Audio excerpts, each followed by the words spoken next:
Okay, today I'm going to show you how to put a sign on there and put some letters in the sign. So I've already got my building. I created an area for the letters. We're going to click on text over here.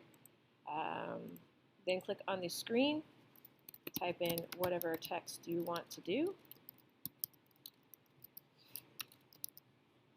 Now go ahead and highlight it. If you want to change what type of text, you can come over here and do that. If you want to change the size, you can change the size as well. But color is good to change. So over here under color, we can pick a different color. But you could also go under here and change it to a pattern. So right now it's red. If you want to do some patterns.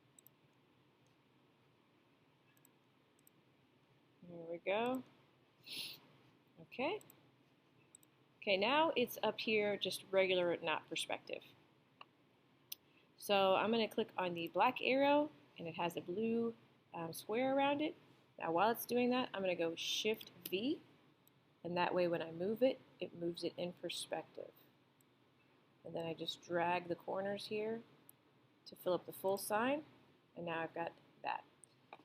Now there are more than one way to change the background. But one way that I found is to just go ahead and go to Square and